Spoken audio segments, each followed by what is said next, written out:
தமிழ்நாட்டை முன்னேற்ற பாதையில் வழிநடத்திக் கொண்டிருக்கும் நமது மாண்புமிகு முதலமைச்சர் அவர்களின் ஆணைக்கிணங்க நவீன வசதிகள், மேம்பட்ட சேவைகள், புதிய நம்பிக்கையின் அடையாளமாக தமிழ்நாடு கட்டட மனை விற்பனை ஒழுங்குமுறை குழுமத்தின் புதிய நிர்வாக கட்டிடம் சென்னை அண்ணா நகர் பகுதியில் ரூபாய் 97 கோடி மதிப்பீட்டில் 56,000 சதுர அடி பரப்பளவில் 10 தளங்களுடன் நவீன தொழில்நுட்பத்துடன் உருவாகியுள்ளது. இக்கட்டிடத்தில் 2 நீதிமன்ற அரங்குகள், தலைவருக்கான அறை, உறுப்பினர்களுக்கான அறைகள், பணியாளர்களுக்கான பணியிடங்கள், கலந்தாய்வு மற்றும் கூட்ட அரங்கு, மக்களுக்கான தகவல் மையம், காத்திருப்பு அறை, ஆவண காப்பக அறை உள்ளிட்ட பல்வேறு நவீன வசதிகள் ஏற்படுத்தப்பட்டுள்ளன.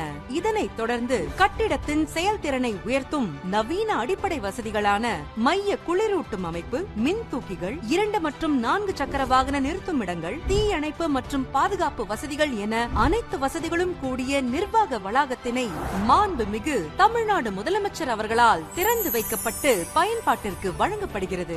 தமிழ்நாடு முழுவதும் உள்ள கட்டட மற்றும் வீட்டுமனை திட்டங்களின் பதிவுகள் முதல் புகார் தீர்வு வரை அனைத்து சேவைகளையும் ஒரே இடத்தில் திறம்பட வெளிப்படையாக ஒருங்கிணைக்கும் மையமாக இது செயல்படும். இந்த புதிய அலுவலக கட்டிடத்தை பதிவு செய்வதற்காக அரசு முத்திரை கட்டணம் மற்றும் பதிவு கட்டண விலக்கை அனுமதித்து மக்களின் பயன்பாட்டிற்காக இக்கட்டிடத்தை திறந்து வைத்த மாண்புமிகு முதலமைச்சர் அவர்களுக்கு தமிழ்நாடு கட்டட மனை விற்பனை ஒழுங்குமுறை குழுமம் மற்றும் மேல்முறையீட்டு தீர்ப்பாயத்தின் சார்பாக நெஞ்சார்ந்த நன்றியை தெரிவித்துக் கொள்கிறோம்.